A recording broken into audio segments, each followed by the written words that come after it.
Okay, I think that's it. I think I should be live.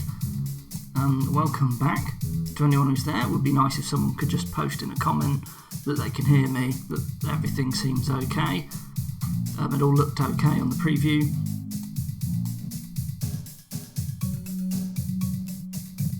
So, where were we on this? So when we last left our stream, we had beaten the boss, and we had unlocked this that presumably will take you to the next area. Now I've been thinking about what exactly I might do in terms of Nunta says Konbanwa, Kieran. I have no idea what Konbanwa means, but I'm sure it's hello, so Konbanwa to you too. Yeah, so the way the story is at the moment is this ferryman is going to let us on the boat and is going to take us to the next area. I thought what we could do, given that we've ended up with this, is we could actually use this as sort of like a fast travel central hub to the various areas. So the ferryman will take us between levels, basically. And I think we could even have all of the levels on the same map. So we will make a room somewhere like over here for the next level.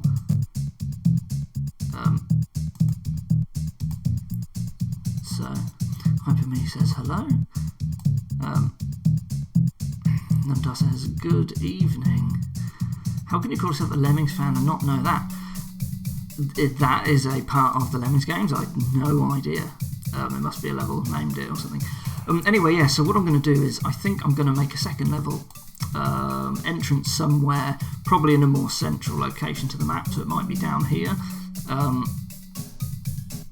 So what we're going to do is we're just going to make some rooms, and I'm just going to delete this room here. And this room will be the start of level 2.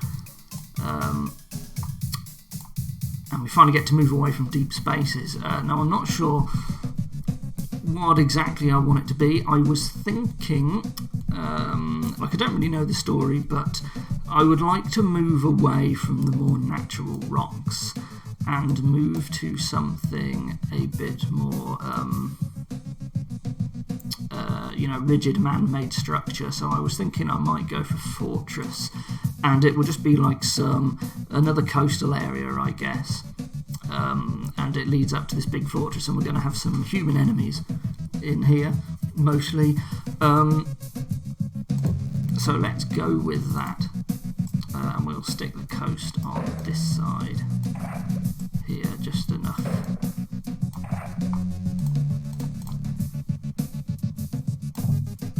And this will have another bridge. If we're going to have a central ferryman character, we should probably make this script part of the default, I think.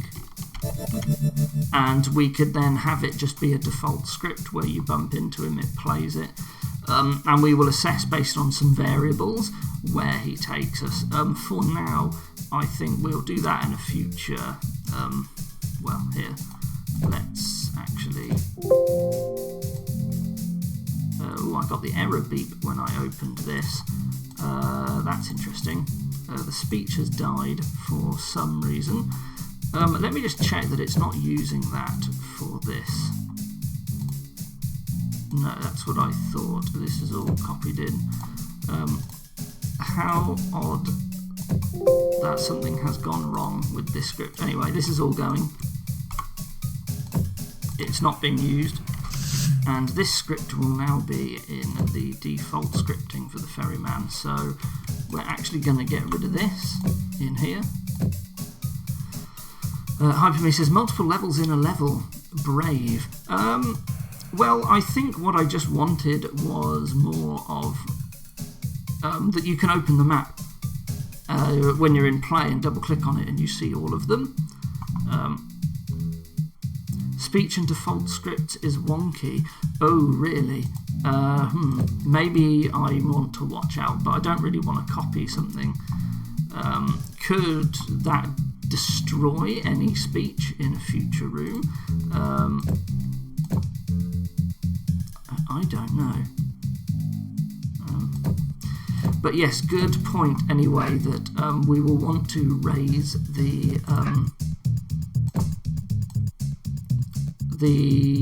multiplier. If they're all in the same level, we have to do that here. So we are going to put the old item multiplier to ×2, and I'm pretty sure that's the one. And this guy will also restart script on entrance.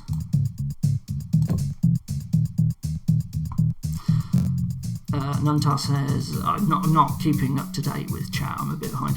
Nuntar says, Unfriendly Islands was known for doing that, and I'm also doing it in my old Escape from Monster Palace working title. Yeah, Unfriendly Islands had the whole thing in one level, and it was pretty cool. You used bridges to cross between areas, so where these styles cut. In this one, you will bump into this guy, and it will change the styling. So a transition, so it probably looks a lot cleaner. Nuntar also says, also the new Holden Architecture Castle, which incidentally is very good. Yes, as I'm sure you probably know, I'm playing that at the moment. I just haven't gotten around to playing the second half yet, but I will at some point. Overme says, shouldn't returning room set multiplier to 1? You are of course correct. This should be 1 times multiplier. It is the next area that should be 2 times multiplier. So good spot on that. Nuntar says, yes, item mult is the general multiplier. The next few variables separate them out, and that's good. It is, of course, this room that wants to have a multiplier of ×2. There we go. This makes testing a bit more awkward as well, I guess. We have to start in this room. So we're going to have the ferryman again. Another thing I'm going to do just quickly is I'm going to take the asterisks off of these, because these are no longer the monsters that we will be dealing. We need to make a new batch of monsters. We also want a... How long do I want this bridge to go on for? Let's do it to there.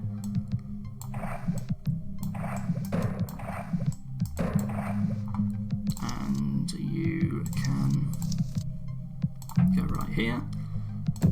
We will eventually have an entrance description, but this place is, I'm just going to call it Fortress.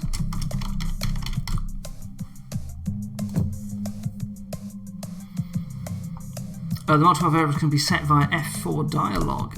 Ah, yes, you're right. So that's helpful. Means when I test, it will now be that. If that is the case, I believe I will also want to have... It was something like this. Actually, these are 15, not 25. And then we have the first of each sword and shield. And I believe we had like 3 yellow keys. You know, I didn't double check before I started the stream what exactly we were at, but it was something like this. And I think this is okay. There were more stuff we could pick up if we go back. In terms of balancing around that, maybe we just go slightly heavier on the keys and just assume that a player who optimised well might do better. It's tricky from this stage on. If we're going to start, we don't want to replay the whole thing to start testing, so it starts to get difficult, a lot more difficult to test things appropriately.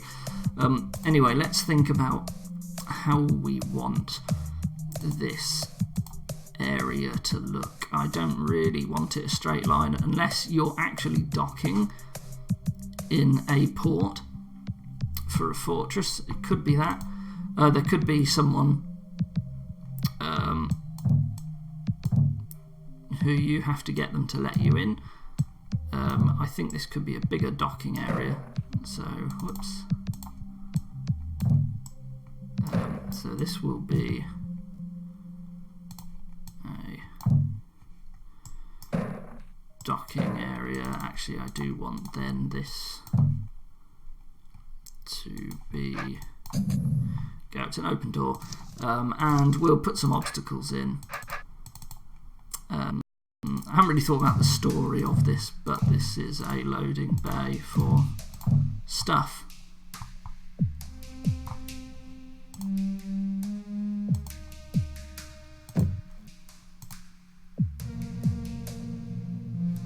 Oh, I think my stream might have gone down briefly there. Sorry, I was just looking. I got a mention. Something popped up. I hope it's all okay anyway. Right, so I think there should be someone fairly shortly on. Just a required fight. And we're just going to put it inside the room a bit more. He can probably talk about whatever story-related thing that there's going to be in this level. And as the stream seems okay, that's good. So, I guess we should probably get down to it. We need to decide on this level what stuff we want. So, I think I'm just going to make a little... Last time we had up to 6 of each gem, seemed fine.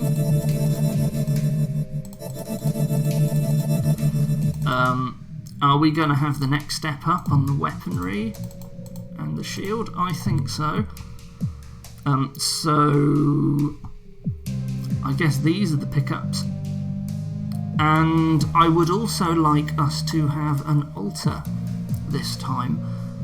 So we are going to have the ability for the player to purchase stat upgrades. There might be a regular shop as well, but yeah, I would like the purchasing of extra stats. So that means we need to design monsters that not only take all of these stats into account, but also the fact that we might have even higher attack or defense than this. So I think these monsters, maybe they should just start a bit tougher. I don't know, we'll see. Let's just take a look at how we end up. We had all this stuff. So it'd be anywhere between like 25 and like 57-ish, 58, like even without the altar, if you got everything, so that's a pretty big jump, so we need to remember that. Nunta says, I should do my best to refrain from altar jokes for this stream. Yeah, we're going to alter our stats. I'm going to make the jokes instead. Just so we can access it, there we go. But obviously I'll be deleting all this stuff eventually. So let's think about monsters. I guess we've sort of been doing this all without story at the moment. I still don't really know the story. Why is this guy going from a mainland to here? You know, why are there people in this little cave area, but not necessarily in this bit? Like, is he returning, or is he off to some village somewhere and everyone's disappeared, and then it turns out they're all hiding from something, and then there's no relevance at all of any story thing until you get to this guy who then takes you to this new area? Like, I don't know. And now for some reason you've docked at some little some fortress place for some reason. Yeah. Who knows? Anyways, let's design some monsters. What designs have we got to pick from? So we're probably gonna want a pirate. If we want a guy with a sword, could there be like goblins as well? I suppose something we need to think about. Do we actually just want to use the goblin biter and make it very much like second half of Tendry's Tale? Like, how closely do we want to mimic that here? I'd rather not if I can help it. Maybe the goblin biter would be better off in the next level if we use it at all. Hyperme says, can't go past the fort while the lock is locked. So they're just forcing us to murder everyone in the fortress to open the way. It could be that. Maybe the ferryman, as part of a deal, says that he wants us to do something before he'll take us further. It could just be a random offshoot quest that has no relevance to the story as a whole. Who knows? Basically, we're just going to go in and kill a lot of people for some reason. I don't know how casually we want to treat that. I'm going to say we're not going to have a goblin biter. Actually, we're going to use that on the next floor, so we don't want goblins on this floor, I think. So what else have we got to pick from? Swordsman. What monster is that? Have I already forgotten? It's not the Soulless. Hold on. I need to add a new character. Oh, of course. It's the Beethrow character. Right. So there's Swordsman. There is Pirates. There is Red Guards. That's lots of people with swords. I'd like something else. You could even have like a Slayer, but maybe not. Grey Men would be appropriate, yes. Yeah, Hyperme says Swordsman is the 608 attack guy. Yeah. I can't believe I forgot that, but I did. Yeah, so maybe that's okay. So maybe we'll go for those 3-sworded guys and a Grey Man. That gives us like 4 monsters. We can add more if we need them. They seem okay. So let's think. AKA Evil Beethrow, yes. He needs a goatee in his picture. That's what he needs. I'll make a custom one. No, I won't. So if we're going to have stats anywhere between like 25 all the way to like 60-ish, it's going to be possible. That is a very big range. We're going to need someone, at the very least, who is a bit weaker. I do like the idea of the Grey Man being the weaker, because he's got no sword. Hyperme says, I tend towards alternate swordsmen using the same general idea. Big attack, but one-shotting is in reach. So we could do that. I mean, the Tendrils Town again has like the rock golem, which really wants you to get a lot of attack before you can get anywhere. We could always do something like that. But again, I want to try and avoid just pulling all of my inspiration from Tendrils Tale / Tower of the Sorcerer. Not that I should go out of my way to deliberately not do it, but you know, could do. There's also like Neither. Maybe we don't need that many swords, people. Maybe we could have the Neither as well. So we've got Grey Man, we've got Neither. We've got Red Guard. And we've got Swordsman, maybe. Yeah, we could go with that. So let's get the Neither character to be the weaker one, maybe. So I don't know what they're going to be called yet. If anyone has any ideas for monster names, I'm happy to farm that out again to the audience. Viewer participation, so you got to make these live streams more exciting. In the meantime, let's think about some stats for this guy. So let's just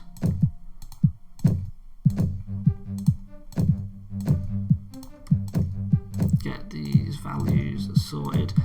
We also wanted imperative face, or its behaviour. Face target, there we go. So if this guy's going to be reasonable at lower stats, he needs to have lower defense. So he should probably have enough attack to well, maybe if he's weaker, maybe we just don't want him to scale very well at all. So if you want that case, then you generally want a monster with a lot more hit points. So we could have a guy who has loads of hit points. How much is this going to be? This is like 6 hits to kill at the start. Will eventually drop to about 3. His attack needs to be... does it need really to be higher than about 60? I mean, it does, and that's quite a lot. He's going to be hitting you for 300, 400, so maybe actually that's not okay. Maybe he needs less HP than that then. Maybe we could have 60, which is the cutoff if you grab everything and don't use the altar as a cutoff point, because it might not be optimal to actually do that, but it puts it in reach. This does mean that he will be hitting us only once, and that's okay. Hold on, excuse me just a second.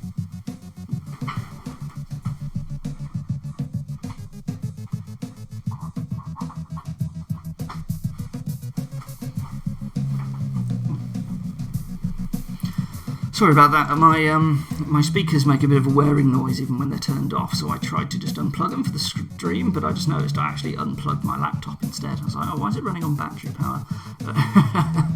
So I just plugged it back in. I guess they're still making a slight buzz. I just didn't want it picked up on the microphone. So maybe this is okay. Where were we? Yeah, so this is going to take at the start about 5 hits to kill, and I think that's a little bit better for someone who's attack. You see, the problem is once you pick up the shield, this guy's going to deal like no damage at all if he's only got like 60. So maybe they just simply have to deal a lot of damage. So what's this going to be at the start if we put this test guy in the room?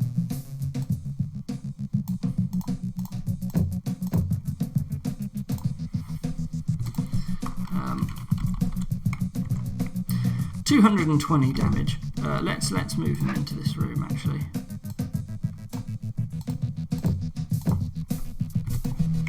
So that's okay for now. 5 attack for faster win. If we'd got all of the attack from the last level, it would only be 2 gems for faster win, which would be quite good. I can't actually. There we go. So I just sort of want to see how this guy's going to scale.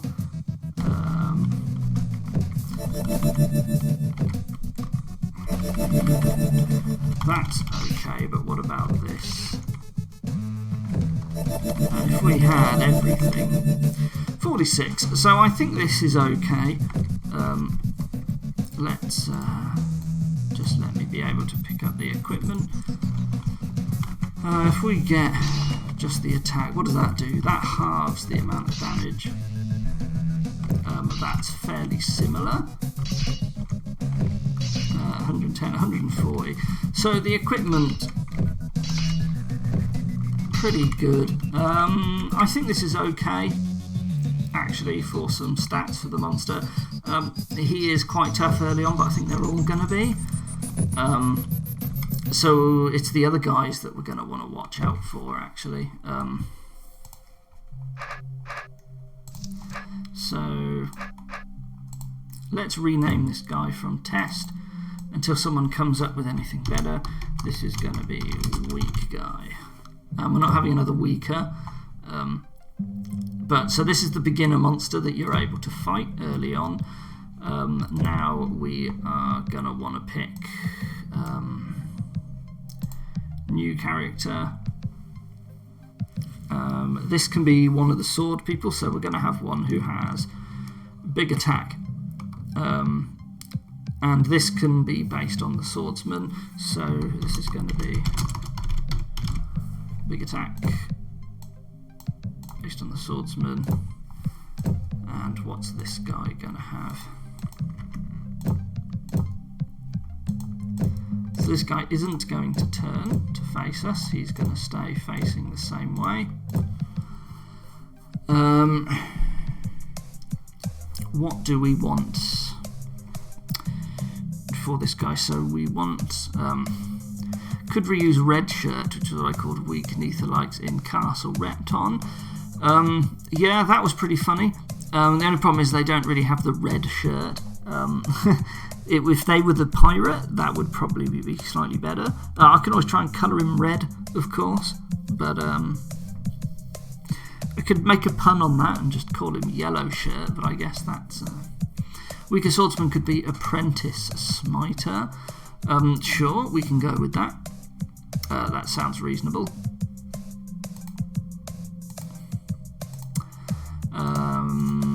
Let's think about how we're going to do these stats. So we're looking for values. We're going to have between like 25 and 60. Oh, it's so much.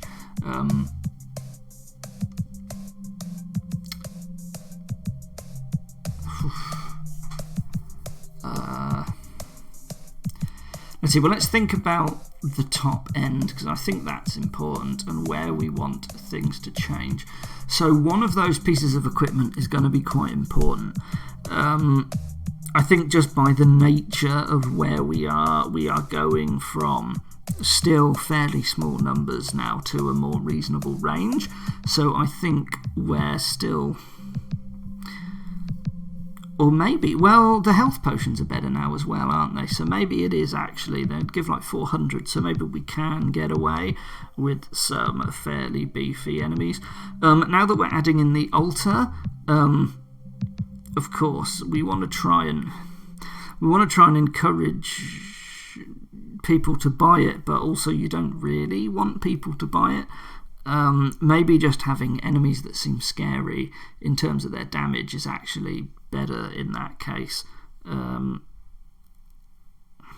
So anyway, we said we want this guy to have a lot of attack, so he could still be dealing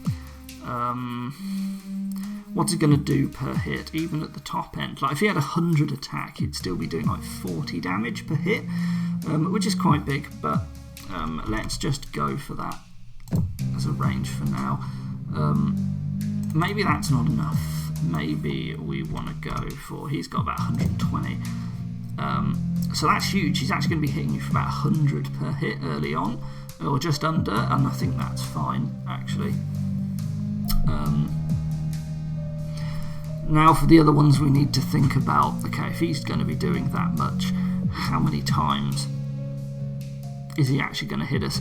I'd like to think about this guy maybe once we've got the sword. So if we had the sword, we'd have about 45, 46 attack.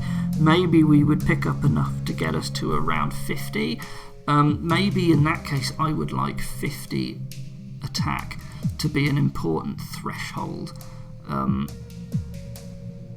to reduce the amount of times you get hit by this guy. So what if he went from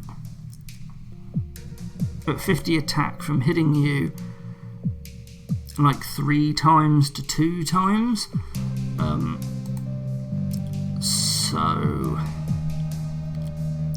what's the difference between hitting us 3 times to 2 times? That's us hitting him 3 times versus 4 times, which is the difference between a third and a quarter, which is 0.083 of his total health. So I think if we how do I do this again? I can't remember how I make these stats work. So there's a way to calculate based on how much attack. When I have 50, I want to go from being at dealing a quarter of his health to dealing a third of his health, which implies that he should have about 150 HP, right? Right, so I want that 0.83333333, like how much?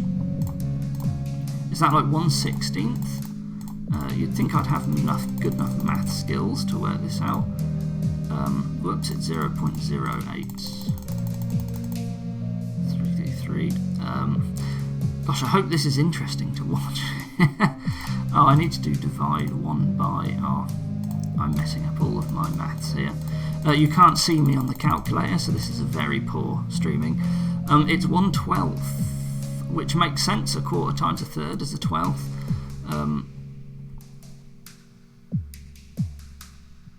That was not really what I needed. Anyway, so if he had no defense, he would have about 150 HP.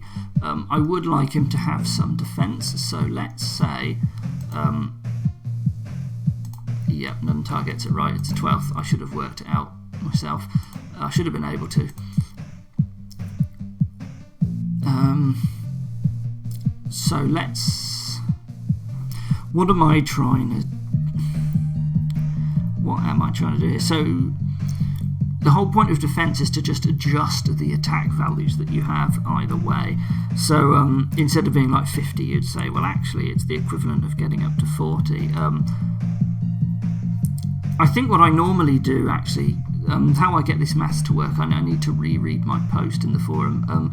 You pick two values where he changes. So one of them is 50, and then you pick another value where you want him to hit you another number of times. So, but I think in this case I'm actually fine with it being just the cut-off point from him to go from hitting you 3 times to 2 times. If we did give him defense like 10, then it would be 3 times 40, which would be 120. And I think his HP and his attack being 120 just is more fun, so I think that's what we're going to do. I have a very odd definition of fun. Anyway, we were thinking about names for these guys, weren't we? What did we go for this guy? We thought about red shirt, and then I joked that it would be yellow shirt, and then this guy would be apprentice smiter. He could even be the smiter's assistant for another joke, like right, because it's health and B throw. But let's stick this guy in this room now, and let's just see how he does. So that's outrageous at the start, but it's still manageable. I mean, with 400 HP for the big potions, you know, you could deal with this. And if we had all the attack from the previous level, one attack gem would knock 95 off. And then he actually starts to drop fairly rapidly with gems. In fact, if you took all of it, all of those gems, if you get a bunch of gems early on, like look at this, he drops very quickly. Hyperme says, name for the next monster, Sword Cretin. No, I think I won't for that one. How does he do with the sword? Well, he drops very substantially with the sword, but that's okay. That's sort of what I wanted anyway. And there's the 50 attack threshold, where he drops again. So I think that's fine. Also, defense early on is actually quite good against this guy. Each gem is saving you like 14 HP, which is a sizable chunk. So I think he's okay as a character, actually, as a monster. I think he's alright. We can make him work. Sorry, I just had a drink there. Let's make another one.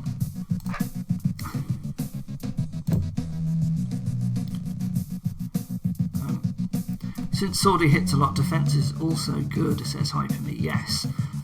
Yeah, so I think he's actually worked out quite well. He's scary, but actually the stats really help against him. So, yeah, I kind of like how that worked out. What do we want for another monster? What sort of niche would we like? Do we want one we seriously want to think about how the altar's going to help. So we know that the altar does help against that guy a fair bit. I haven't really thought about altar values either. We should probably think about those. So I think it would be okay. So what would you normally have at this stage in like Tendry's Tale? It was it 2 defense and 4 attack for the first level, and then it was like 4 defense and 8 attack for the second level? I'm sure Nuntar knows. Hyperme says monster when HP or defense, maybe. Yeah, we could go for a high defense guy, actually. I think that's reasonable. So we'll do that. Defense guy, and this guy should be the red guard because he looks like someone who has defense. It could even be a rock golem. We could just have the one swordy bloke, right, and we could just have a high defense. Nuntar says other way round. Right, there was more defense than there was attack because yeah, defense was a bit weaker. So what do we want to do? I think double the let's talk about the altar for a sec, I guess. I think double 2 attack 4 defense times the level number. Yes, it was. I think double defense for attack is actually very strong. Hyperme says mercenary. Okay, let's do this. Let's make the defense guy a red guard, and we'll call him mercenary. Perhaps with adjective of some kind.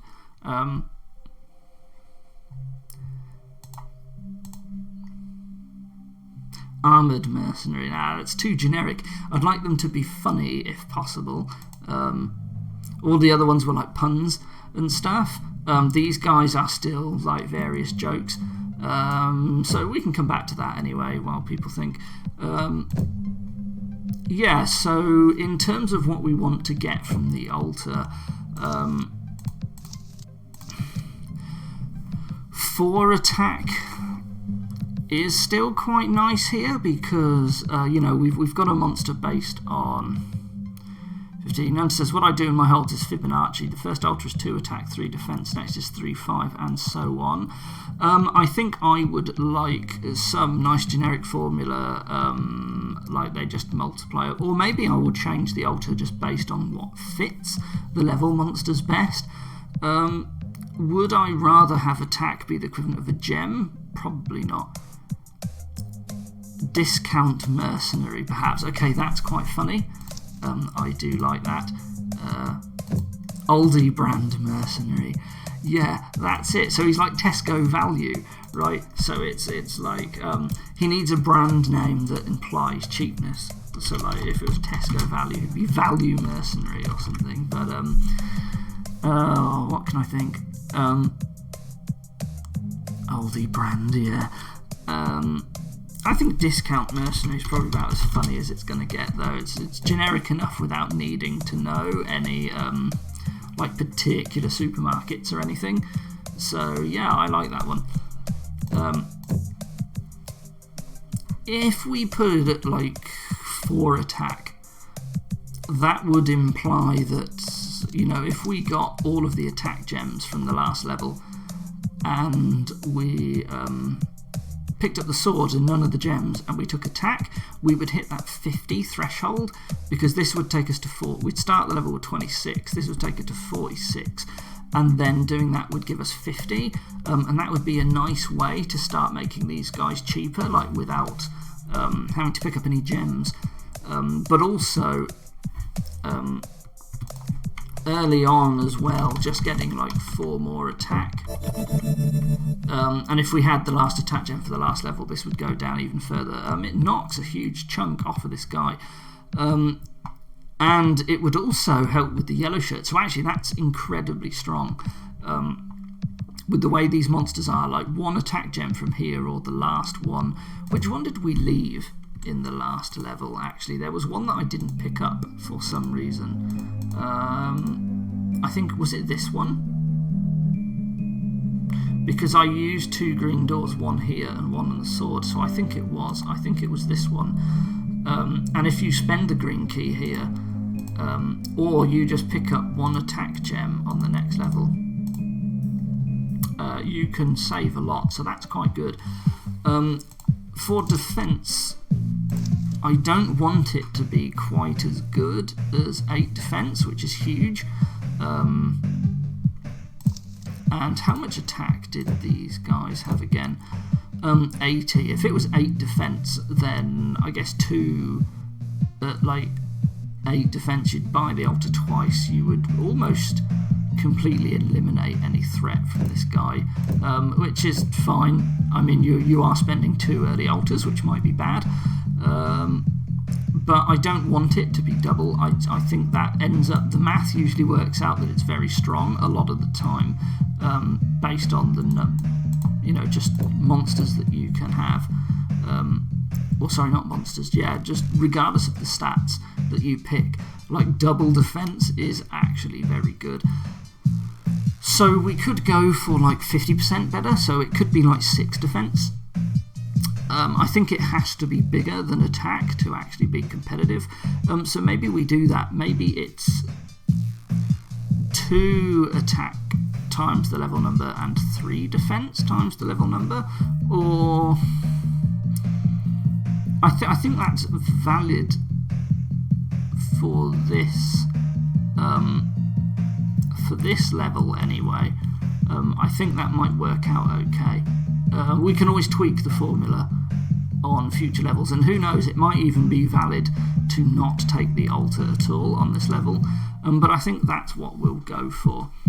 I should probably start designing the altar now, just to get that stuff cemented.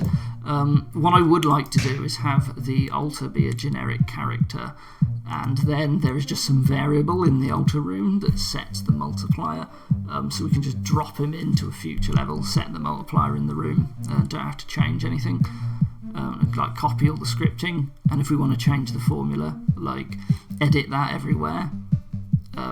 But in the end, if we do have to be a bit more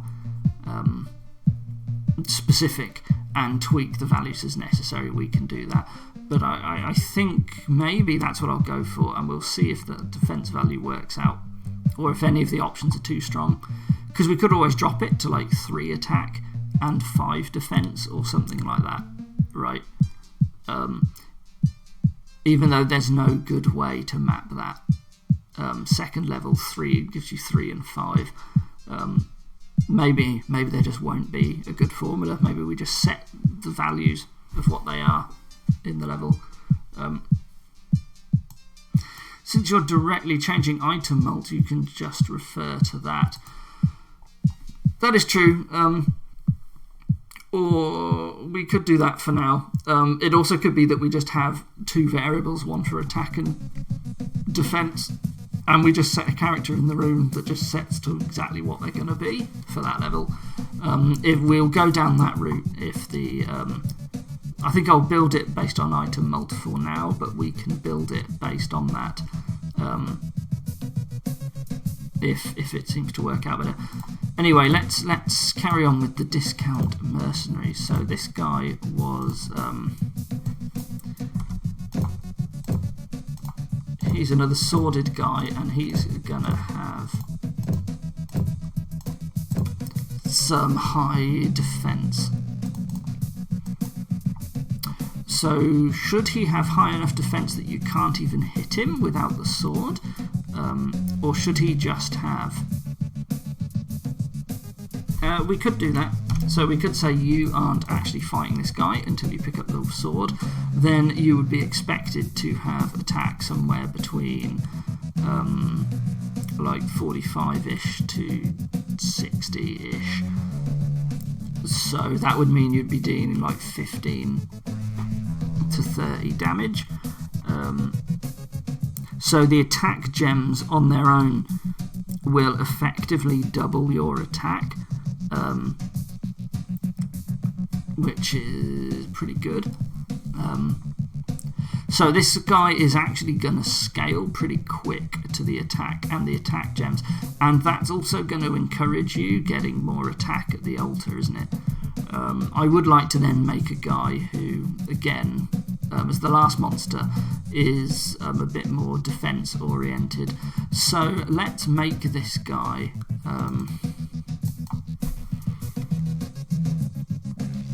if we want him to scale with the defense, we can't have him hit you too many times if you've hardly picked up any attack. So, or maybe we can. So let's say you're only hitting him for about 15 damage. If he has about 60 HP, we can probably change it to 50. No, I think that's too low. What a good, like 75. We'll give him about that. Then he's going to be, once you pick up the sword, that is 5 hits to kill him, so he's hitting you 4 times. And if you got like all of the regular stats, you would be getting hit twice instead of 4 times. So based on that, he's going to need to hit you reasonably. Is he going to end up with even more attack than the other guy just to make the numbers work? That would be quite funny. I'd rather not. So maybe this is just a guy who drops a lot once you've got the sword. Like maybe that's all he is. So he starts off reasonably doable, and then while the other monsters don't change, like the yellow shirt doesn't change that much, this guy does. So his attack, if he's going to be hitting you about 4 times when you first get the sword, so are we going to get the sword first in this level? I guess probably should, based on how we're making these monsters. If we're going to have one that you can't even touch without the sword, we should probably give that equipment first. Let's see, your defense is also going to be between like 25 and 60. So I mean, is he just going to end up very similar to the other monster? I mean, this is quite dangerous though. Maybe it's just 75. Maybe he is just like weaker than the yellow shirt. How does this actually work out? I'm not sure. Yep, so you can't even hit him at first.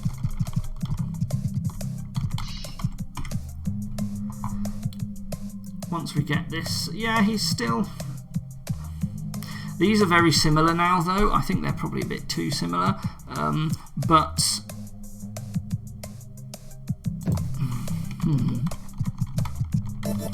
It is tricky to balance monsters.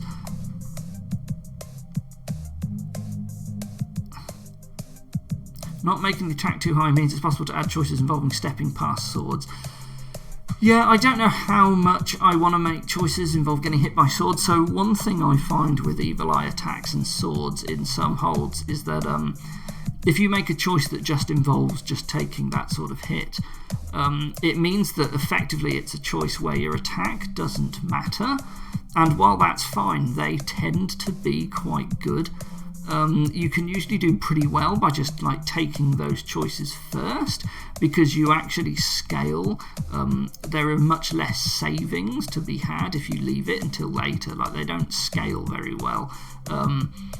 So you just sort of avoid the fight early. You just take the hits. You do those decisions. So sometimes they can be a bit too obvious, but we'll see as we go along how it actually works out in practice. It looks like this guy's actually okay. Yeah, and he drops. He actually ends up, he's a lot like the ill turn, this guy. He ends up actually being cheaper. I think this is actually alright, you know. And then they're all hitting you twice. That's quite funny. Yeah, so he gets really cheap. That's the only thing. Maybe the Apprentice Smiter actually doesn't do enough damage. Maybe he needs to do a little bit more, and I'm going to push this up to be a bit more than the yellow shirt, perhaps. I don't really like that he's getting a bit cheaper. I do want to up his attack a bit.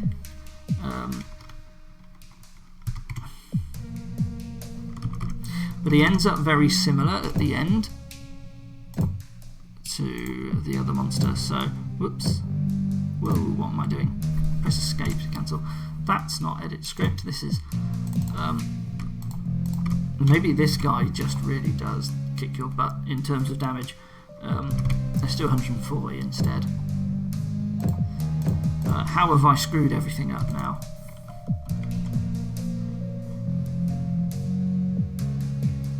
So that's a lot now. But, you know, it's really encouraging you to pick up these gems. And they are just... yeah, so you kind of really need the sword in this level. But when you've got it there, that feels a bit better. Oh, I'm going to sneeze, excuse me.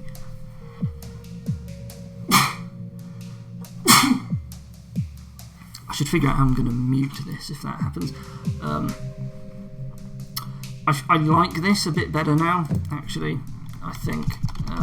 Even though the sword guy is just very dangerous. But yeah, this feels a bit better. Also, he's at a level where, you know, if you took the altar once, it's fine, but this guy doesn't change very much. Actually, you would, if you got all of the stats and like you took an altar hit, you would actually halve this guy's damage. So they are appreciably different, I think. It's odd that they're all going down to just being exactly 2 hits, though. I would like to now make a monster where that's not the case. So let's, for our last monster, the Grey Man.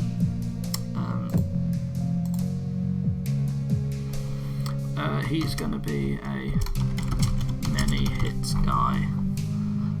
And we want to make this guy the... I guess he should be a man, not a guy. They're all guys. Yeah. We need to think about a way that when we've got all those stats, we're still getting hit a bunch.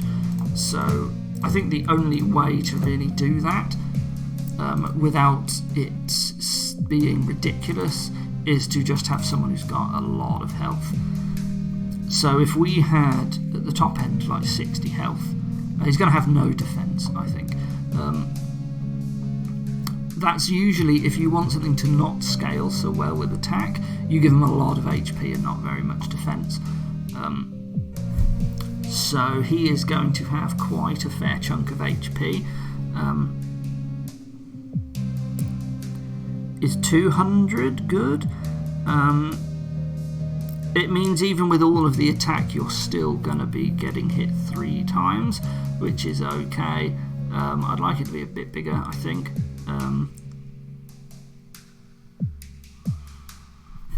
Let's see how this goes. This is a gigantic amount, but that's okay. He needs enough attack to still do damage when you're at 60, but he doesn't need to be that much higher. Of course, if you take defense, it's going to make a gigantic difference. I can't remember what values I gave the other monsters now. 80 is very similar to the yellow shirt. I think that's what he has. I think 70 is too low. He does barely no damage at all if you took some defense at the altar. 80 feels nice. But he can be a bit stronger, right? There's no harm in that. I can't remember what value everyone had. Let's see. Oops, 80 attack, 140 and 90. Okay, so I've given him the same attack. Which is fine. They can have the same attack. Oh, this might be too much though. Let's see.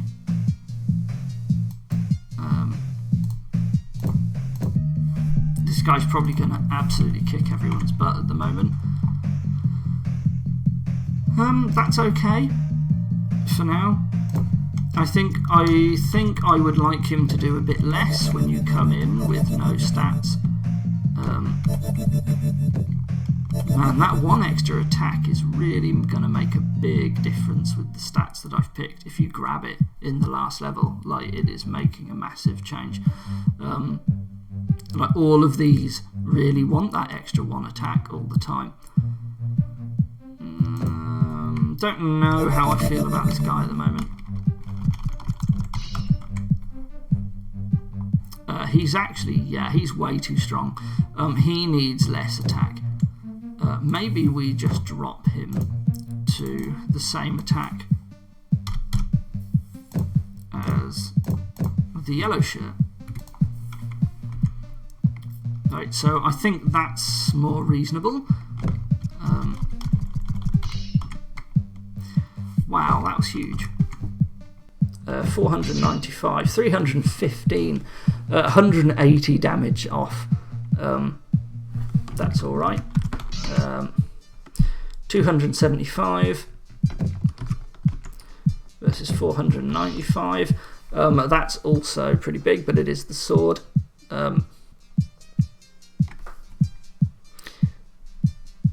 Yeah, maybe this is okay actually. What's it look like? Yeah, so attack is not doing very much. He's still a lot like the Apprentice Smiter, but defense is twice as good. And, you know, I think that that's okay. So you're really going to want to get the shield against this guy. Like, when you get it, you know, he drops like 80 damage, which is huge. And all of these gems are pretty good. And if we have 6 defense from the altar, that's going to be quick math. Command Kieran, you could do this 24, which is kind of equivalent actually to, you know, dropping the attack. So I think that does work out. He is basically, now this is interesting. He is almost he's just the yellow shirt, but with twice as much health. In fact, maybe I should, just for a joke, make it exactly that amount. No, I liked the fact that this triggered at 60. So maybe his name could just be similar to yellow shirt. Maybe it's just grey shirt, like, because he is literally a yellow shirt with just about double the HP. That's a boring joke though. Is there a way that we could make that a better play? Or maybe we could change these guys' names so that they're fairly similar. But one of them, like, where else do we know where there's just palette swaps? Like, it could be a joke on that. Like, where you've got, like, Doom, Baron of Hell, and the, whatever the other one is. The Hell Knight and stuff. Like,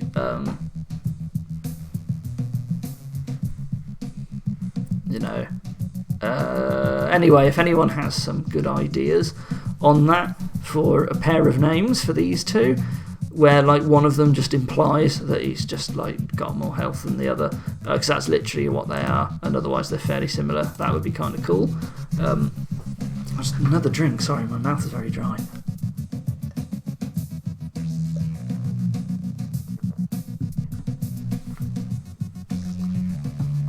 Okay, so the last thing that we want, while we're thinking of that, is I'm going to add in the altar. So we can come up with a better name and a better theme eventually, but for now we are going to have the altar character. Hyperme says regular blah and irregular blah. Yeah, that could work. Maybe it's a little bit too similar at a glance. I don't know if there's a funny play on how something could be double. Like, I almost want to say, like, I don't know why you'd call a monster like single guy or something, and then like double guy, like, but yeah, or some kind of other pairing of words or colours. Yeah, so that would be like yellow shirt versus grey shirt, you know. But it would be nice to sort of, if we can come up with a joke that involves like the doubling of the HP somehow. This is quite a tough ask, actually. Putting a lot of challenges on my audience here today. Anyway, alter, what do we want him to look like? I usually use the wubber as a default, and we're going to make a script. So I want this to have a loop, and it's going to have a wait for player to touch me. I think it's going to have a wait 0 for the start of the loop.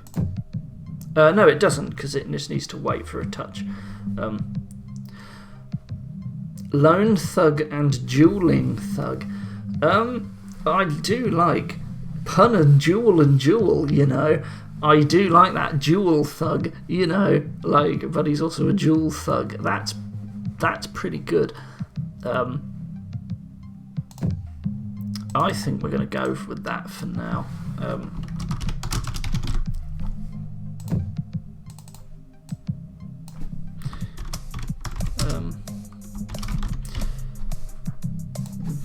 Is dueling better than, or dueling thug? Yeah, I think so. Yeah, let's stick with that. Oops, where were we? Alter, right. Do I need the wait 0 turns? I think I'm not sure if just wait for player to touch me. If you looped out of this, if it would immediately trigger, because that happened. It's an event that happened on the last turn, and it would sort of go and stuck in an infinite loop. So I'm just going to add that anyway, just in case. Then if the player touches me, we want a question and answer. So actually what I'm going to do is I'm going to go over to our good friend the shopkeeper. Oops.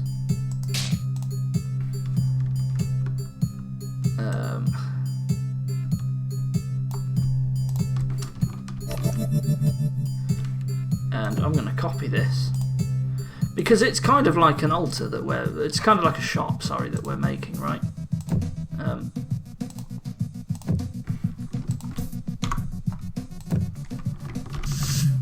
So here we go. So loop, behavior, face target, we don't know if we want that yet. Cutscene 0, wait 0 turns, wait for player to touch me. So we don't need this. Want to say, I was always going to write welcome to Design-O-Matic, but that of course is literally in Tendry's Tale. I'm the alter by my stats. I have no idea. We will come up with something and a theme eventually. It could be just like a vending machine. You know, you don't know. It could be anything. So what options are we going to have? We don't need the ifs on the options because I think they will always be available. So we're going to get rid of those.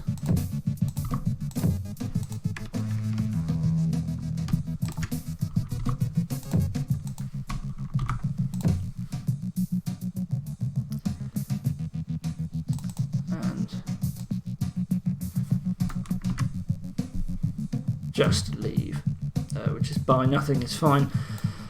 Oh, do we want health as an actual option for the altar, or do we just go straight for stats? So there's a thing where you can buy health in Tendry's Tale at the altar, but no one ever takes it because it's terrible. And I'm not really sure if I want to even bother trying to balance that. I might actually just get rid of it, and it will literally only let you buy stats. So yeah, I think that's what I'll do. So this will be by I need to put in a variable name, so it will be alter attack, and it will be alter cost of grackles. We need to make these variables. Make it worth like 4 big potions, says Hyperme. I might just not, or not have it, which is probably better. He says, yep, I agree. Alter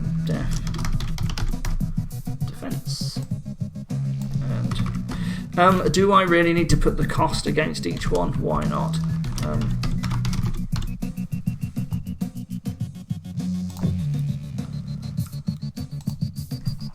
So I've said I'm not having that, and this will be by. In fact, instead of having the cost in the name, I can have the question say, what do you want to buy? Current cost. Alter cost. There we go. Grackles.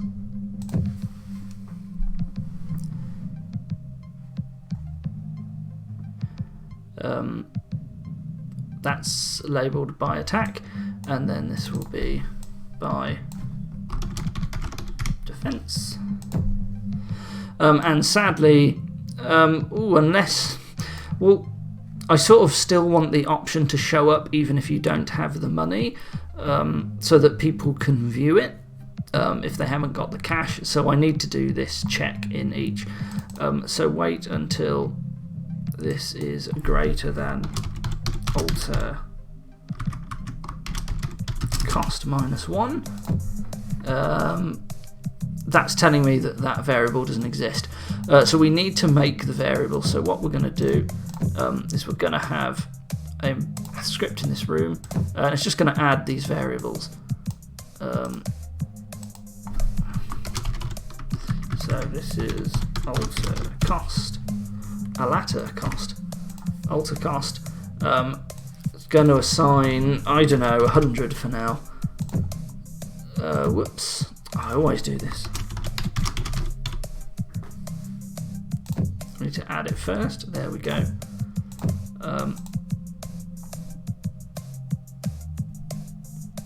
And we do need these. Alter at and alter def. But for now, that can just be. Was it item mult? Yeah, that could just be item mult ×2.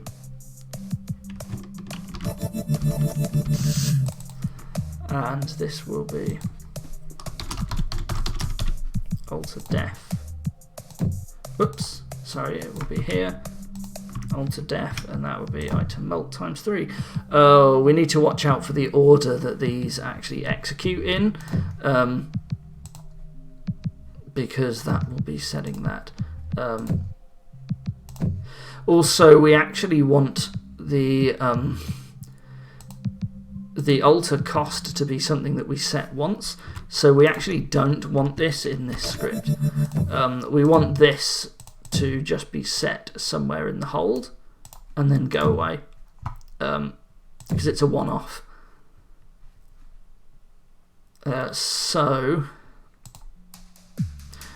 well, I guess it's, oh, I don't know.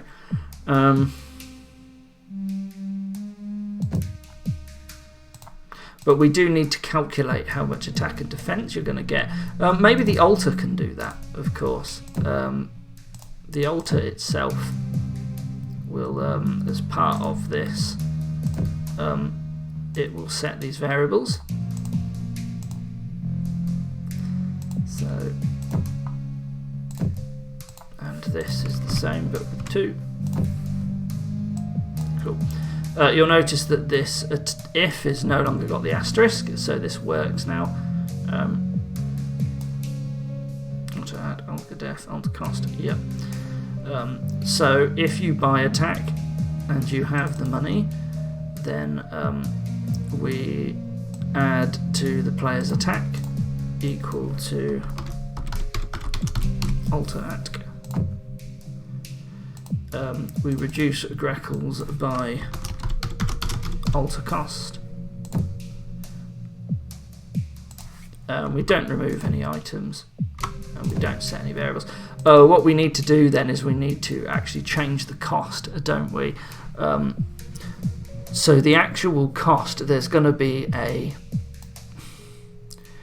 We need to increase the cost somehow. So we need to figure out a formula for the alter cost. and I have no idea what makes a good formula at this point. So this is something that we're just going to have to figure out. So for now, I'm just going to multiply by 2, but eventually we're going to want to actually work out how we want this to work. By defense can be very similar here. So just going to delete all that, paste it in, and this is going to add to your defense.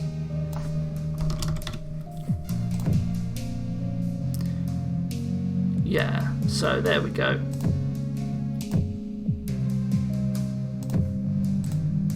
This is our altar.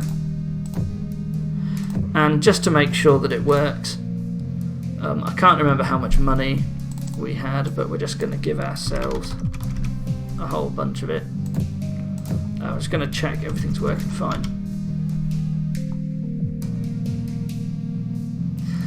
Oh dear, that's not right. Oh, of course, what a fool. Anyway, there we go, 400 attack. Did that actually double the... yeah, it did. I just want to make sure at least that's working. 400 grackles, yep. 800 grackles. So we should be able to leave the room. One shot on all the monsters now with all this ridiculous attack. Yeah, this is still working absolutely fine. So what have I done? I have, of course,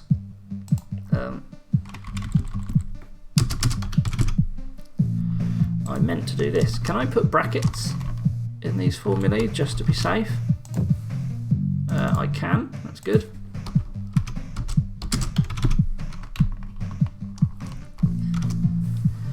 Never sure in the RPG how much of that stuff works in the RPG DROD script. And if I haven't got enough money...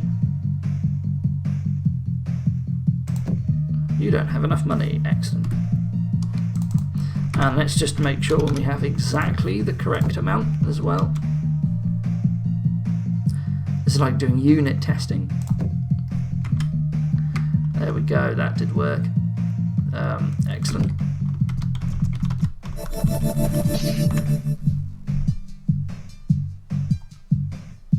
Yeah, okay. There we go, there's our altar set up already. So looking good. So, well, we are 70 to 75 minutes into the stream. We've basically set up the first room and a lot of the setup for the level. That's fine. I guess it's quite funny though. We haven't really got very far at all. So what were we going to do? We were going to have a enemy in the way, and he would probably say something about why we're here. And we're just going to walk through. And because that's a forced kill, I mean, I will probably put some health behind him somewhere. Because it's more like a story-related kill rather than a choice. You do pick up 200 health after you beat the boss, don't you? Yeah, so you should have about 220. So killing him should be fine. We can just give the player 200 afterwards. So let's make sure. Good, the multiplier is set. Yeah, it's fine. We should think about money values while we're here, actually. I need to remind myself what the money values were for the previous monsters. Do we have a room with all of the monsters in it? I'm not sure we do. We must have a room with a bunch of them in, right? Or at least 2 rooms. No. I feel like this room could be better as well, but no point in going back to that yet, I guess.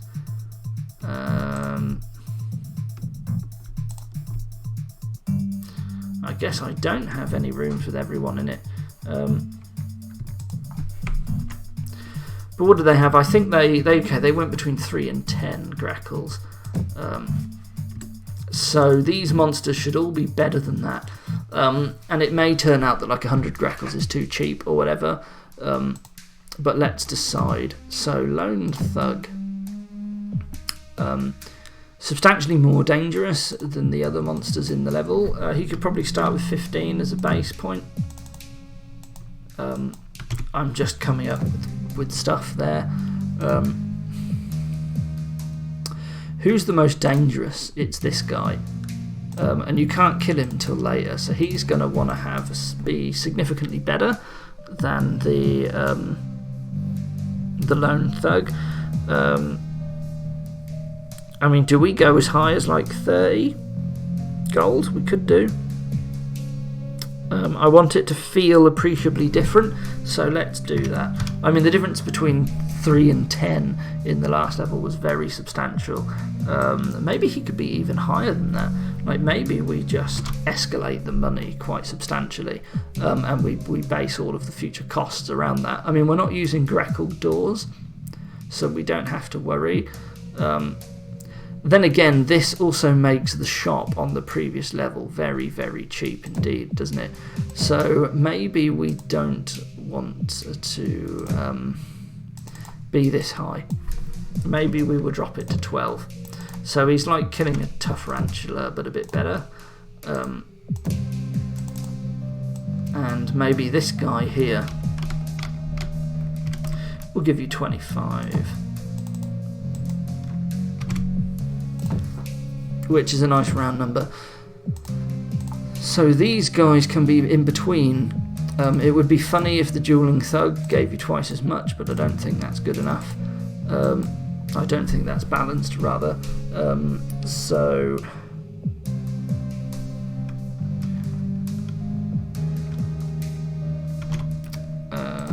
let's make it 16. And then this guy could be 20, so, and then 25, so a fairly standard, a fairly linear progression, but I think that's okay.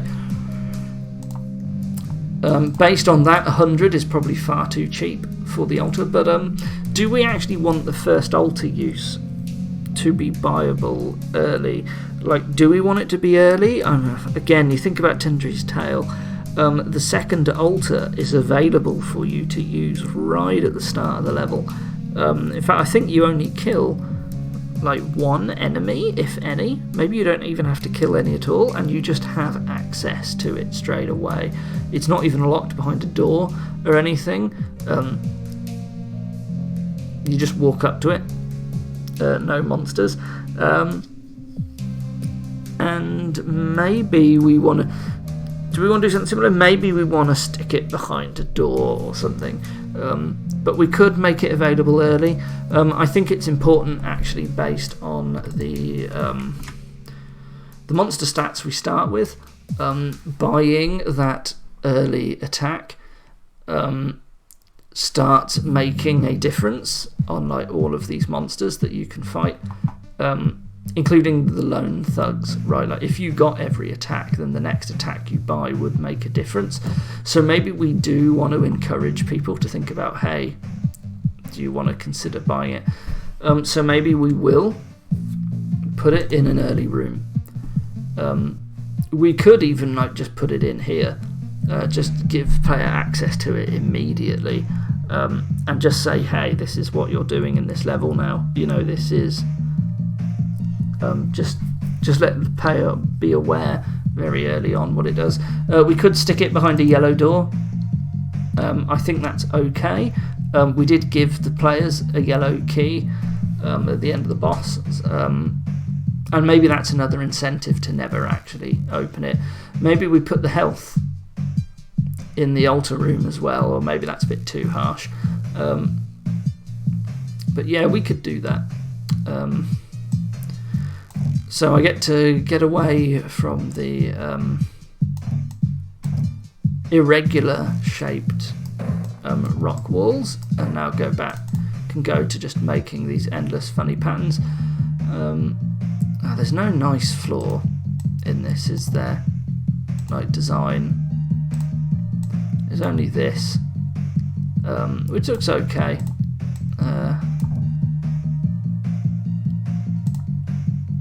I need to get used to what the floor types are like. So we've just had a load of sand that looks like this. I don't really want to do this again. We don't have to have funny floor types everywhere. You could even do something like this, but probably not. There's nothing stopping you though. Maybe this is okay. Yeah, and then what we're going to do is we're going to have a room, and it's going to have the altar in it, and it's going to be a small unassuming room, but the altar is there. There it is. If anything was going to have fun flooring, I would rather it was the altar room. So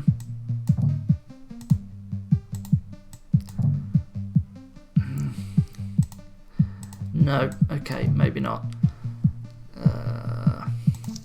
I mean, if the altar was something like a vending machine, maybe it would want to have, maybe it wants to have some stuff around it as well.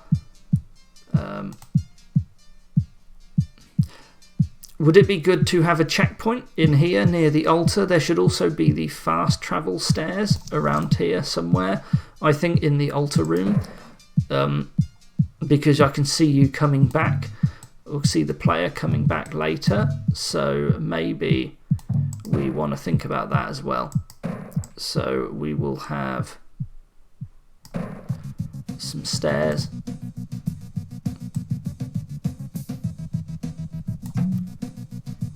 For now they just end the hold, and at this point the player does have a sword, so we can totally just use trapdoors to get these open, and that's fine. We can do that. Otherwise the player just goes further in, right? For now. Maybe we don't want the checkpoint in this room. I was thinking we could add a checkpoint here. Maybe we don't want that. You could easily add a checkpoint down here though, and I think that's okay. It's very early in the level for a checkpoint, but bear in mind it is. We should have. No, we shouldn't have an autosave when we first enter the level. I think I'll do it just because it's by the altar.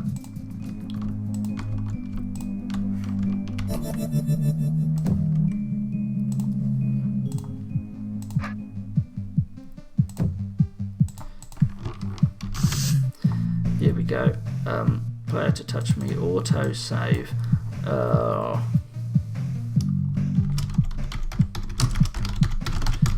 Fortress entrance. There we go.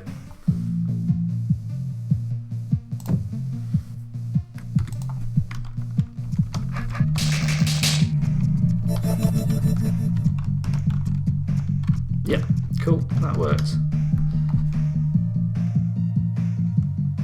And this has failed because we had the variable in this room instead. Yeah. So what I might do is I might just move this guy here into this room. Just better for testing purposes. Whoops, wrong box.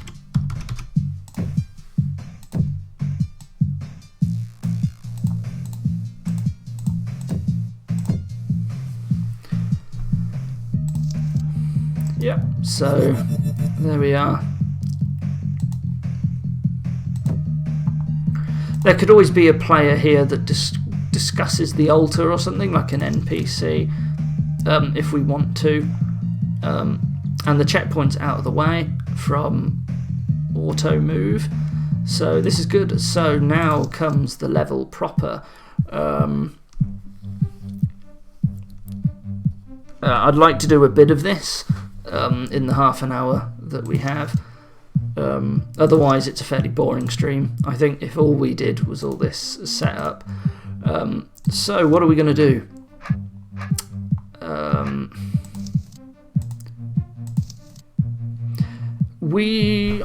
So in the last level, I had a central piece, which was this stream, and you sort of cut between them. We didn't stick with it at first during the train level, during the opening area, but then we moved on to this. I would like to try and make some sort of main structural gimmick for this fortress as well. Just because I think it's cool, and it gives us a basis to work on. So what could we do? We could have, if we're going for something a bit more regular shaped, there's nothing stopping us from making something that is a bit more like square shaped or circular. So what if we had some main path that will go around the level, and you can just take them from either side. So what if we had like a figure of 8 style thing, and there will probably be some rooms in the middle, and you can just go around these either way, but you probably wouldn't want to complete the loop. Maybe for the benefit of fast travel, you could have some of these like double locked with red doors that skip past them. Am I making any sense? So you have these passageways that you go through, and they're like blocked by monsters or doors, but you can choose to go around the loop the other way. And if you drop a trapdoor on either side of that monster or key door, it just opens a red door passageway that lets you through. So you can then fast travel all around however you want. So we could make a big, the fortress just lets you walk around the perimeter or through the middle, in all these loops in any direction. And some of them will just be more expensive. So you could have something with good rewards that you access from here, but if you choose to go around the loop, you don't have to fight the expensive cost here. So we could do something like this. This looks quite big, but these rooms do not actually have to be that filled in, and we can have central areas in these bits that are filled with the goodies. Could do that. I think I might go with it. I think I'll try it. We'll see if it works. One of them's going to have the boss, or maybe the boss. Well, actually, this is something that we need to think about. Blue keys and locking the boss. If we're going to have something that's as free-flowing as this, we've got to have a reason to not just completely allow the boss to just be killed early. We're gonna want something, so we could use a blue key for that. However, I did want to try and start using blue keys as just a better green key, rather than progress locking the boss just behind blue keys. I think that's quite boring. Of course, you can use that as a way to say, actually, you've got to traverse into various areas, all the corners of this or whatever, if you use blue keys. We could do that for this location, but I wanted to find something else. We could always use scripting, so we could have these mini bosses, and you could have one in each quadrant, and you have to defeat all of those. They could all be accessed from the corners, or maybe they are just in the corner rooms, and if you defeat them, a scripting thing happens that leads the way over here to the final boss, right? So we could do something like that, and that just then forces the player to actually engage. Maybe there's one in the middle as well, and just actually visit all these areas and do some fighting. They could even be jokey comedy custom characters with fun personalities and all stuff like that. This does seem like quite a big level, 7x7. Actually, it was going to be like 49 rooms, which is quite a lot. Maybe this is too big. Maybe we want this to be is 5x5 25? How big was this level? 1, 2, 3, 4, 5, 6, 7, 8, 9, 10, 11, 12, 13, 14, 15, 16,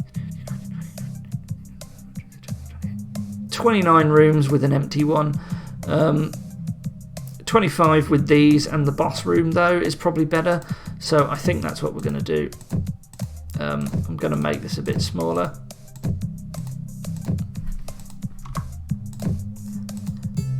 So now you get to watch me very slowly delete everything I just did. Excellent. Nothing stopping us from having little offshoot rooms outside the grid as well. So if only there was a quick and easier way to do this. It keeps jumping me back to the entrance as well. It's a good thing that I've made this in the same screen area, isn't it? Or I'd be scrolling like mad every time I did this. So actually I'm getting a little bit too delete happy here.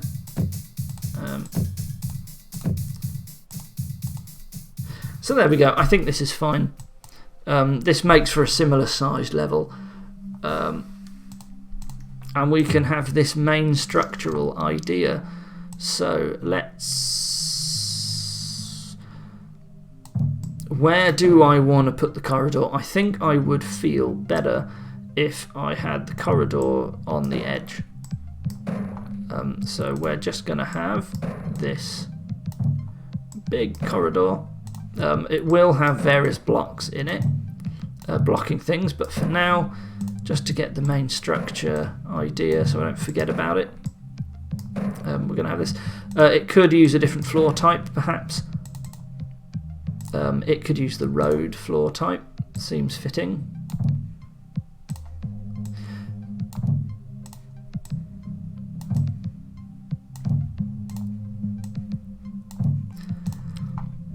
Hopefully this isn't a boring part of the stream.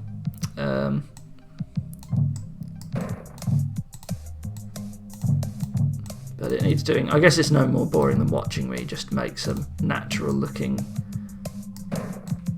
walls everywhere. Yes, because this is length 3, it's never going to be exactly in the middle.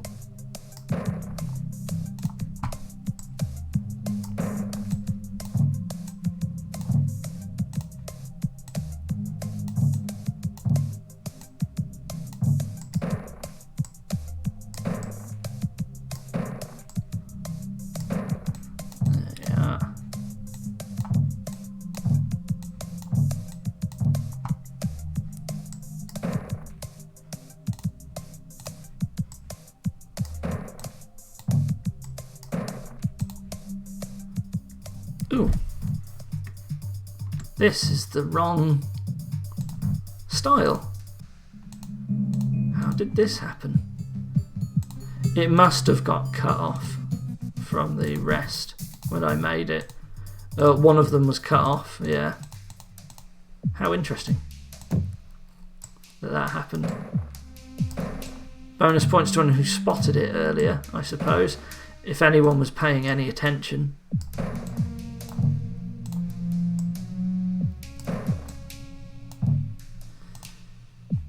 So where are we now?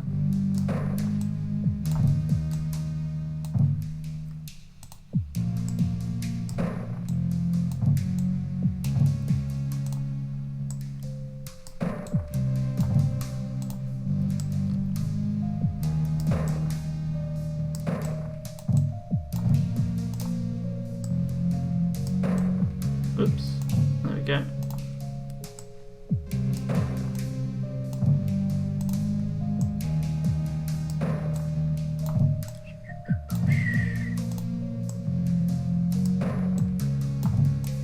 hopefully, well, there should be enough room to cram anything I want into these little areas. That's always one worry when you make these nice wide central corridors as a style. They just use up a lot of space.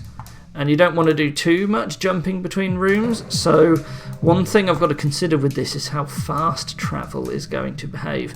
Like when it comes to these central, when it comes to these central rooms in the middle, like I need to make sure that they behave nicely with fast travel. So I think that's all the central corridor. It is. Looks pretty cool. Yeah, so what do we want?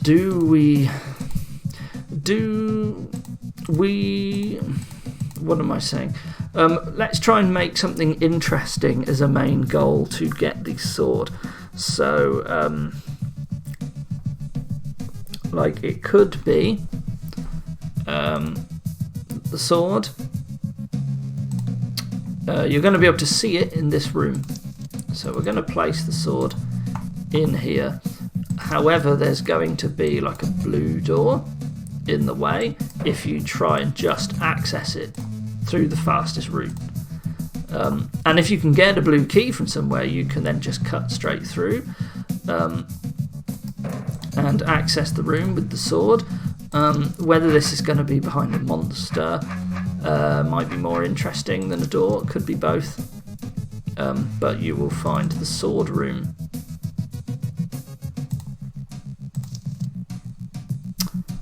And I don't really know what this is going to look like. I think just if you can get here. So maybe there will be like a monster on this side, like how there's a blue door on this side. Oops.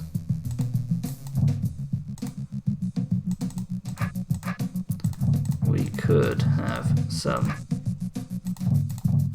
special decoration for the sword room. Does that look good? That probably looks horrible.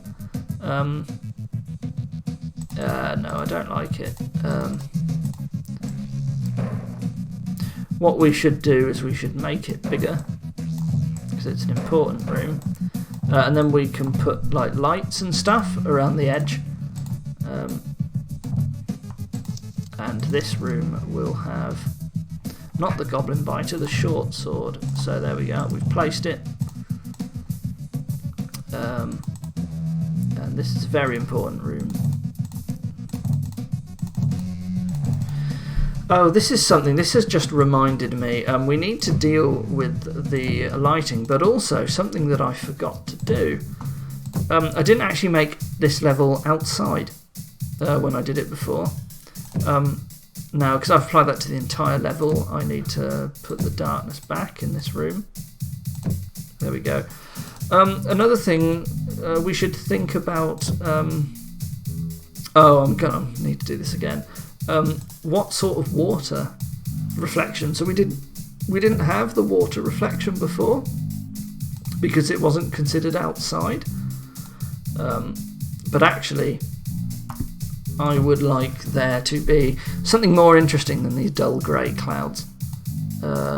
This one is always weird, but it's a bit too much. I would like something sunny. What about dusk, even clouds? That looks okay. It's like a brighter version. You may need to outside the fortress zone now. Yes, you're right. I will. I need to go in and set all the. I need to set it in every room separately, which is a pain. This is why many levels in one is brave. Yeah, so normally I wouldn't like set up the entire structure straight away, so I'm sort of making work for myself here. Day even clouds, day puffy clouds. This is a fairly general one that people use. I like it. So apply to entire level. We go back and we reset this. Fortunately, there's only one room that's different. This can have, maybe actually, this one room will have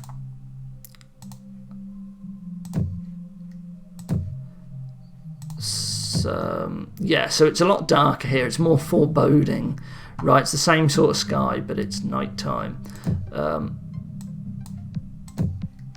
And now we're gonna have it's no longer outside, and we're just gonna have a little bit of darkness. So it's going to be fairly well lit, but it's just enough darkness to let us get a bit of use out of lighting.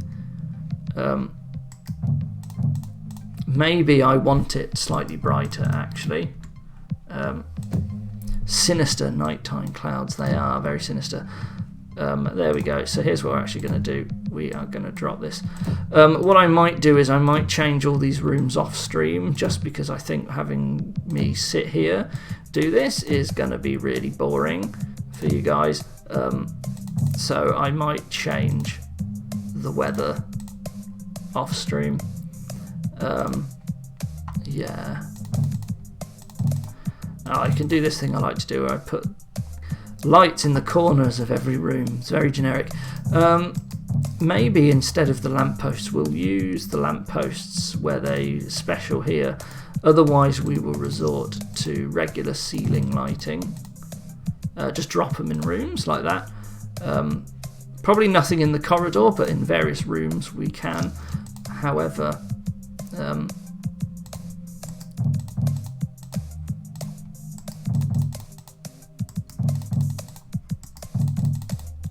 this room is very ominous. That's a little bit too ominous, I think. There we go.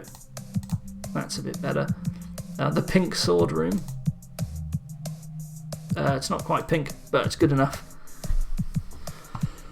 Yeah, and then I'll go around and I'll set the lighting for all of these. I did say that what I wanted was shortcuts on either side. Does that work out okay? Is this going to look good if I put it everywhere there's a blockade? Probably. In fact, for this, depending on if you can just walk into this one, like maybe you only need the blockade on one side. I don't know. I haven't decided yet.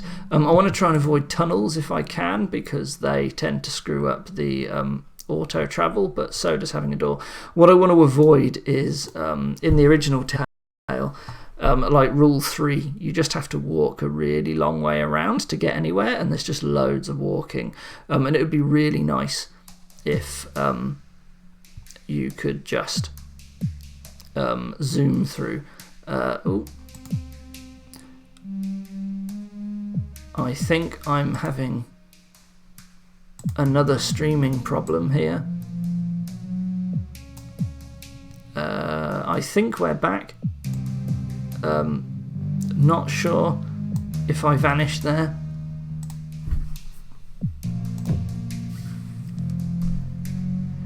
My internet's normally pretty good, so it's a shame that this is happening. I'd hate that that's off centre, but fine, it doesn't matter.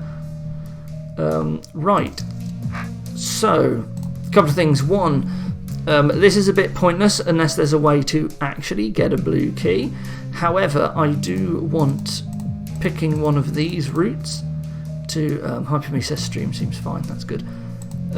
I do want the player to be able to pick either of these routes to get to the sword, but I would also like a blue key to be available so the player can then just come back. That's, yeah, barging through a bunch of the level to actually just get to the sword, but that's going to be the first challenge. The shield will be hidden somewhere more deep within. It could be in this central room or something.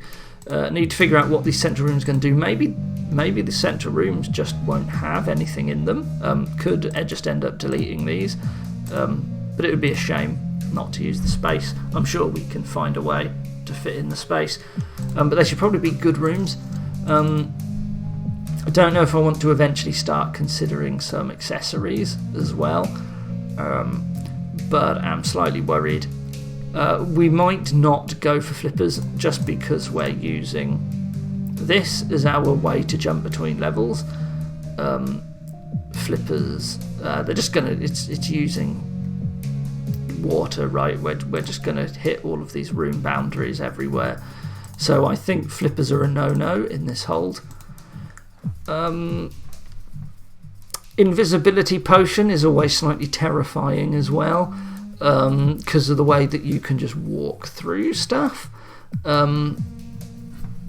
So don't know how I feel about including that one.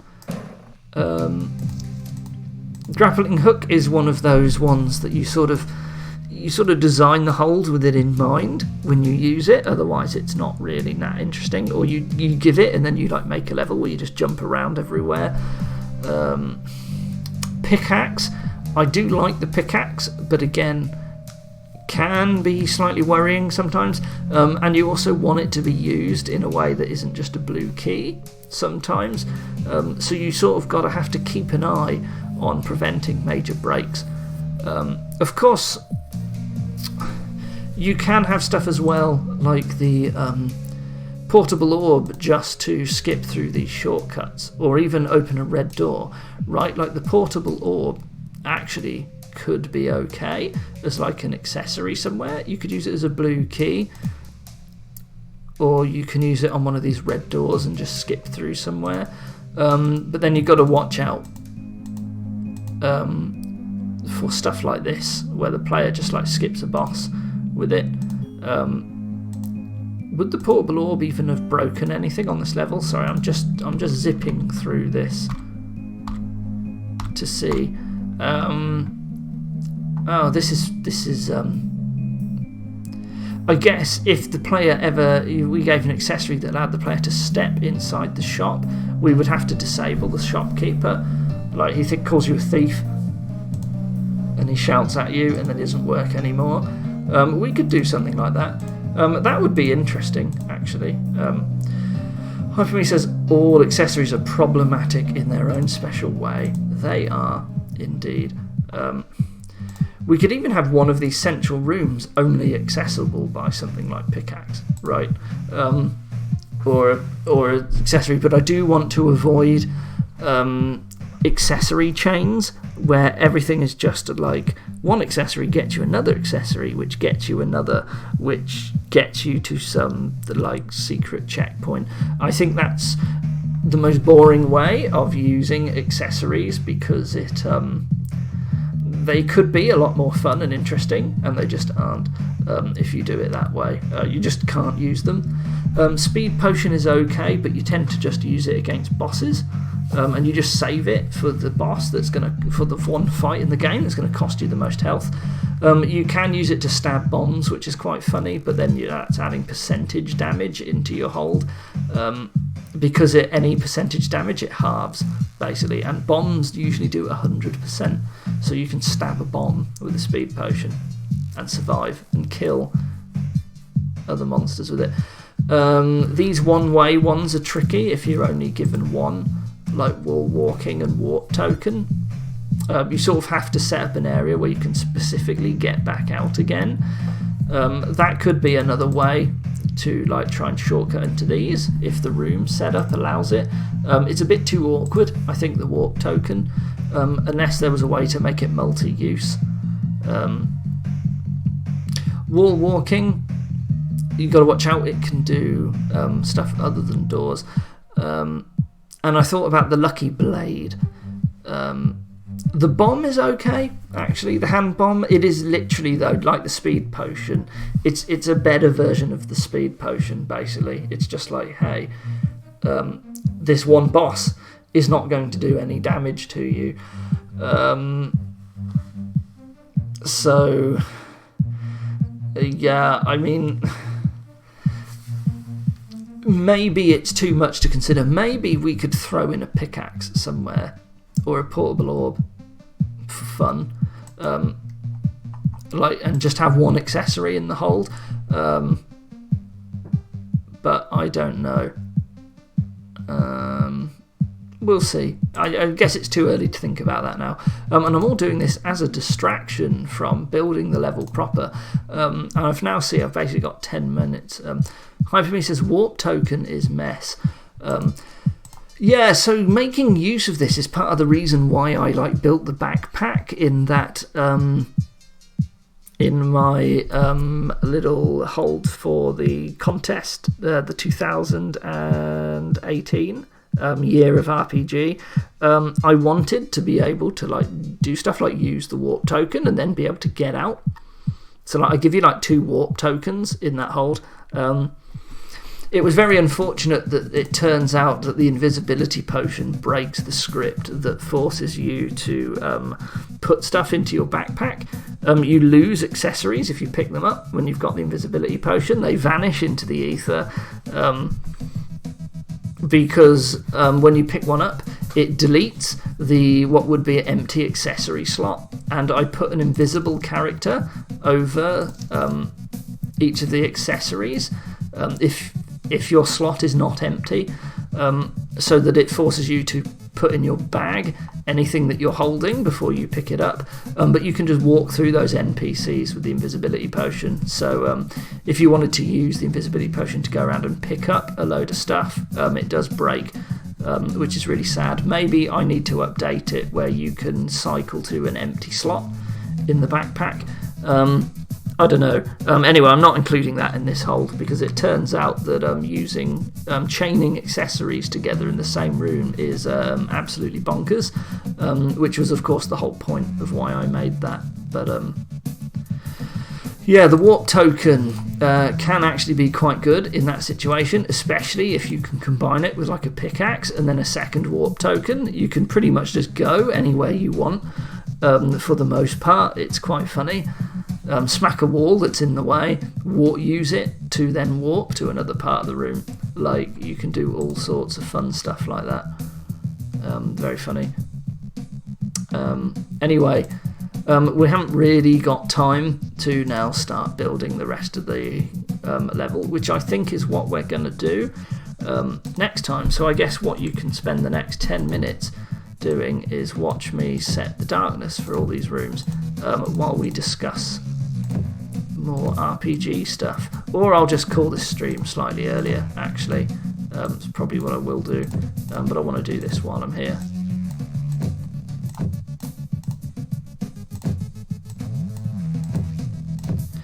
Shame there's no way to partially apply this to rooms, but to be fair, you would normally set them up as separate levels, so I've sort of set myself up for this. Gotta remember for future levels, set up the environment first. The Wonders of DROD script return with a vengeance, says Hyperme. Yep, you've got to watch out. It's so easy to cause absolute havoc with dodgy scripting in your hold. Scripts have all sorts of implications. If you try to get funny and clever, you can just cause all sorts of problems. Just like coding in general, I suppose. Anyways, I guess I'm going to say if you want to leave now, you can. Thank you for watching. I'm almost finished with this, and then I will call the stream. And I'll have a think about what we're going to do with this level a bit more. So that next time we can just get stuck in on the building, and I hope that next stream we will have a pretty solid building session where we at the very least make these loops and get to here, and also consider where we're going to put in a blue key, and maybe have a bit more idea as well of general structure in terms of unlocking the boss. Are we going to go for maybe these central rooms could be mini bosses, or the corners are mini bosses, or something like that.